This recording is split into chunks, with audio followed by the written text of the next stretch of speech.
Friends, first of all, I would like to thank the organizers for giving me the opportunity to be sharing some of my views. The title that you see here is was a talk which was given in ICM, the history and historiography of the discovery of calculus in India. I may be primarily focusing only on the historiography aspect because the time is quite short.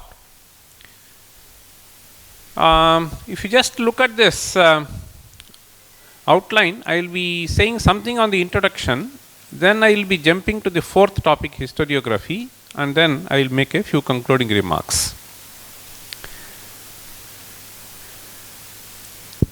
Many of us are not aware of some of the important discoveries that have been made by Indians, and this has been beautifully summarized by one of the Fields medalists, David Mumford. When he was asked to review a book titled Mathematics in India, authored by Kim Plofker, he just took the opportunity to make the review quite long, and then he has sort of presented a very beautiful history of mathematics itself in the review. So there he starts his review with a beautiful phrase. He says, "Did you know that the Vedic priests were using the so-called Pythagorean theorem to construct the fire altars around 800 BCE?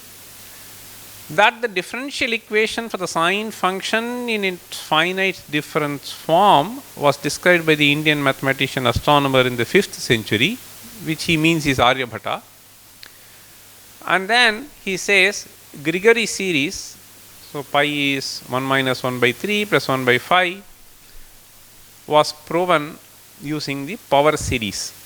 So three major discoveries he just tries to highlight in the first paragraph, opening paragraph of his review. Then he further goes on and then says, only a fraction of this has become generally known to mathematicians in the West.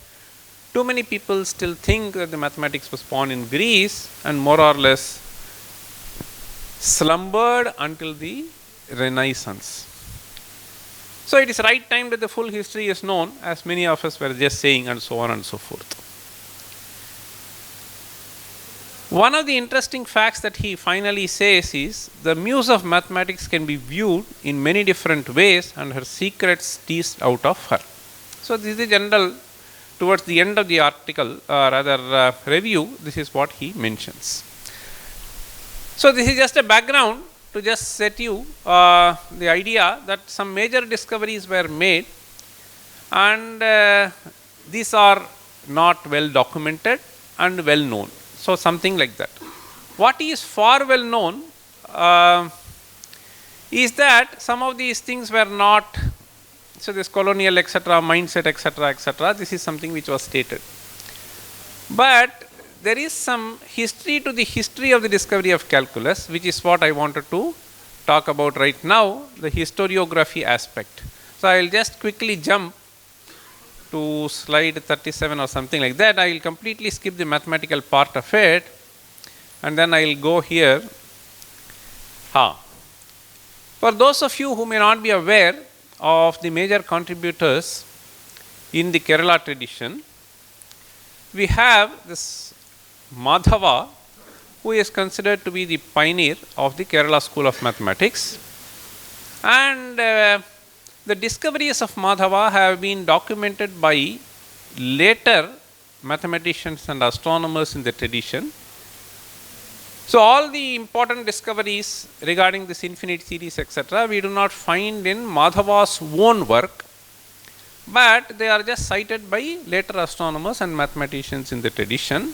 By later astronomers and mathematicians, we actually mean this Jeshtadeva and Shankaravariyar. Recently, our president, Professor Deepak Kumar, circulated an article. So I am just reminded the moment I saw this Nilakantha Somayaji. So Professor Deepak Kumar 3 days back, so he just circulated an article, and I don't see Professor Deepak here. Anyway, so this article contained an interesting phrase in the page number 3. So he cites this Nilakantha, and then the quotation is very simple quotation. Having provided the proof of an interesting principle, this Nilakantha says, Etat sarvam yukti moolameva natu agama moolam. This is the phrase. Etat sarvam means in Sanskrit, all this was described by me. Yukti moolameva, it has to do with the reasoning of the mind. Natu agama moolam. Moola means base. So all that I was describing till now has its base in reason, and it does not have any bearing on the agama. What do we mean by agama? Agama literally means something which has been handed over to us. This is all it means. So agama, that which came in the tradition. So the word agama is used even to refer to Vedas itself. It is used to refer to all the procedures that are being observed in the temples for doing puja and so on and so forth. But the translation, I am just citing, in fact I was just sharing with Professor Deepak, and he was saying, you used this opportunity to even tell so that people do not carry wrong impression. So it was very forthcoming on Deepak's part. So he has translated it as dogmas, which has a complete different connotation. So agama is not dogmas. The only commonality is agma, or both are there in the in both the words, but otherwise they don't have any connection whatsoever. Anyway, that said, I will move on. That is a very important statement that Nilakantha makes. So it is just to convey to you the fact that so people have been thinking of their own reasoning. It is not something which was just followed, etc., etc. So it is in that context he makes some statement. Anyway, so the other part is Shankara Varyar, Pudumana Somyaji, Achyuta Pisharati. They are all quoting what Madhava's contribution are. That is how we come to know. Now, for those who have not had the opportunity to look into the manuscripts, this is how it will look like.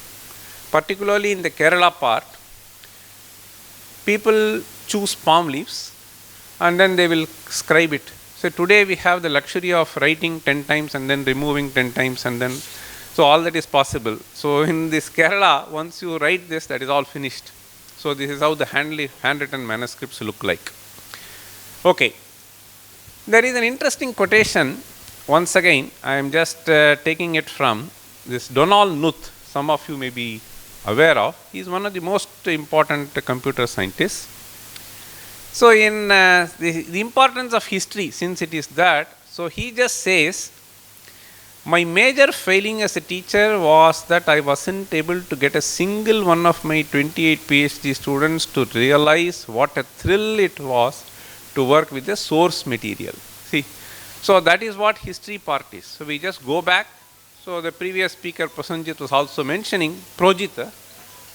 So Projit Bihari, he was repeatedly mentioning we have to look into the context in which it got developed and so on and so forth. But to get into that concepts and to know what exactly the tools that these people have been having at that point of time to make this discovery, etc., it takes enormous amount of time. So that is not something which can be easily done. So, and Donald Knuth is one such person who does not leave any rock unturned to get back to the original source of the ideas in whatever area that he wants to work in. Okay.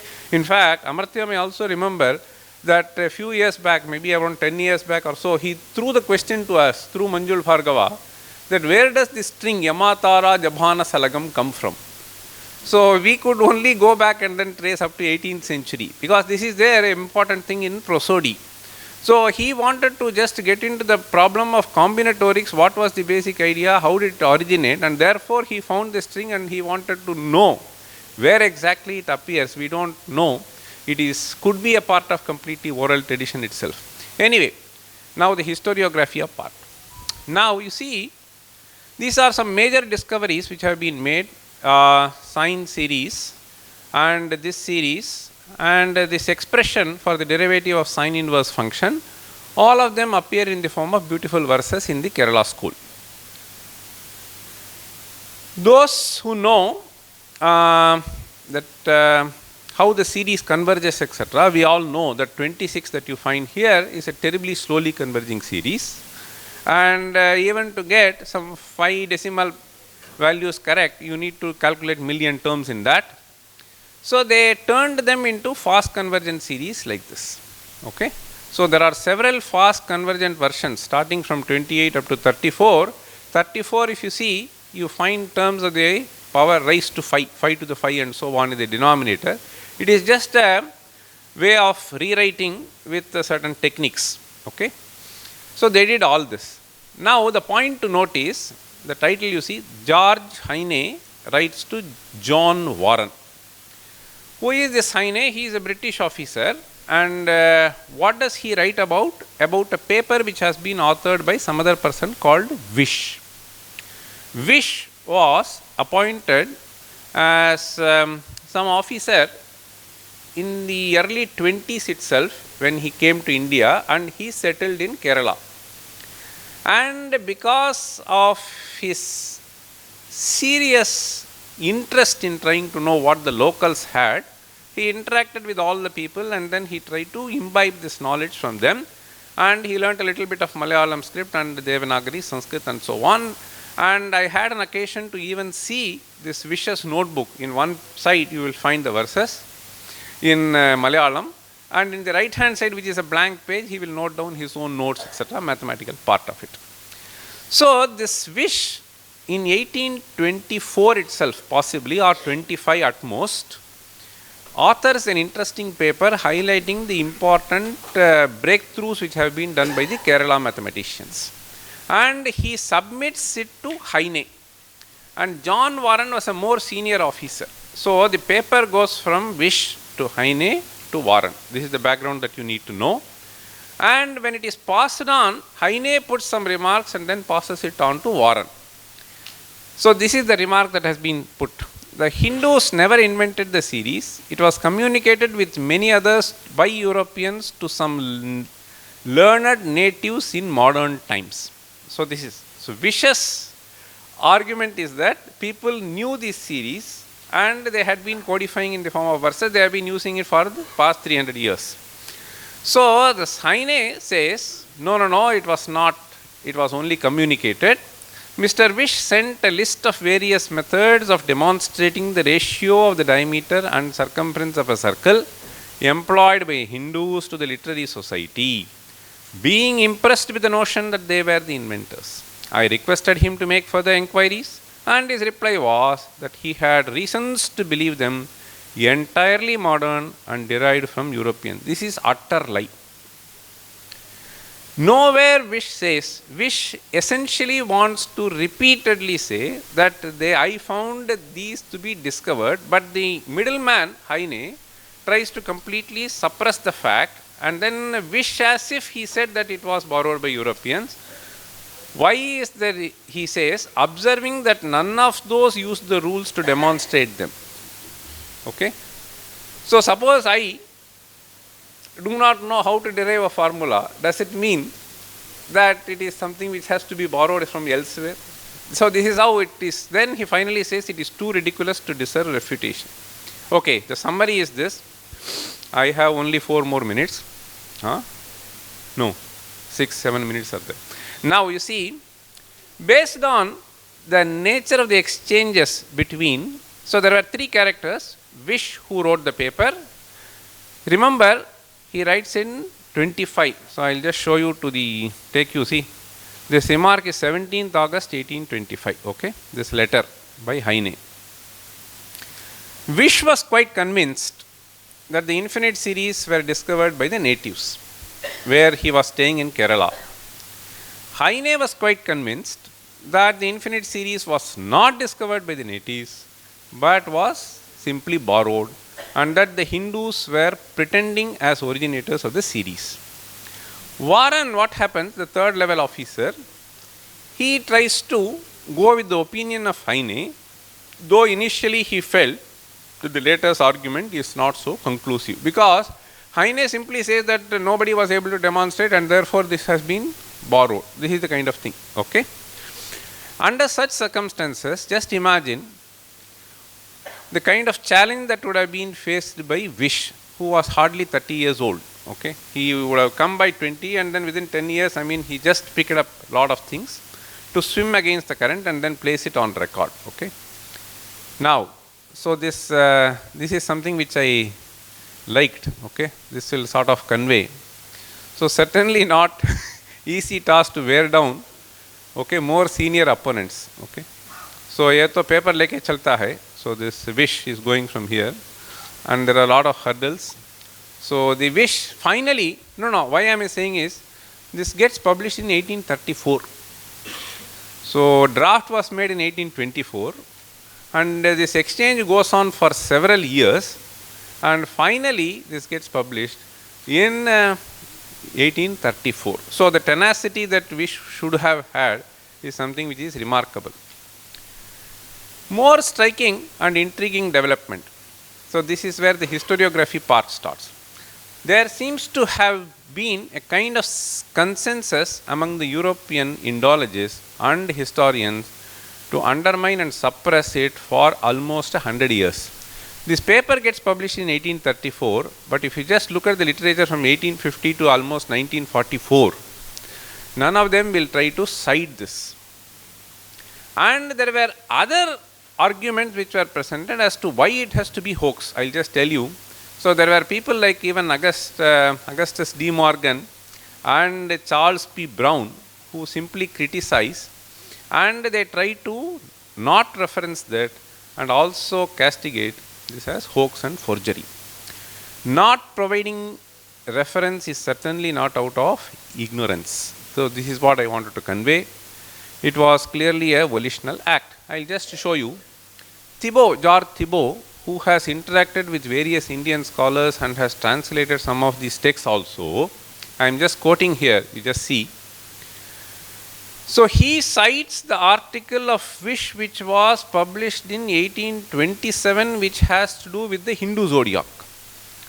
On the other hand, he completely suppresses this article which is 1834, okay, which has to do with that. So this is the Kala Sankalita, and see, he just says C.M. Vish, blah, blah, blah, 1824. So this is just a clip of it. So the study of ancient texts is essentially trying to understand the evolution of ideas and cannot be considered obsolete. So the text Ganita Yukti Bhasha has been described as the first textbook of calculus. This helps us in understanding the foundational discoveries that have been made here.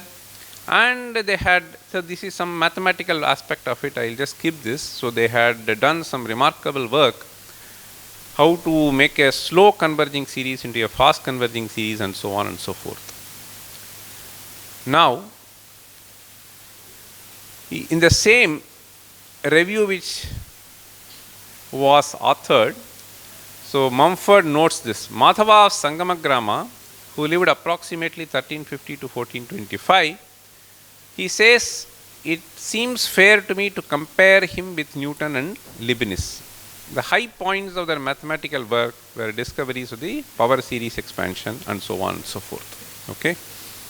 And a careful passage of the limit, that is all. So if you just understand this, then I think essentially the calculus has been discovered. That is the whole point. The last slide. So it was pointed out that Vish's historic paper, though got authored in 1820s, finally gets published in Journal of Royal Asiatic Society posthumously in 1834. He had unfortunately, he had a very premature death, just hardly 40, he passed away. So notwithstanding this publication, some Western scholars brazenly made dismissals. So in fact, this is an interesting quotation. See, you see, this is published in 1930. Hindus may have inherited some bare facts of Greek science, but not the Greek critical acumen. Fools rush in where angels fear to tread. So this is an important book on history of mathematics which is authored by Danzig, which has had repeated publications. So making unverifiable claims or exaggerated claims is clearly unscientific, but what is scientific about suppressing facts and making uninformed and blind rejection? So Vish in his paper mentions a further account of Yukti Bhasha, which is the series for sine cosine demonstrations, will be in a separate paper, but he did not survive. This could have silenced all those who doubted, who said hoax, forgery, etc. Anyway, good news is things seems to be changing for the better, at least from 1990s. Thank you.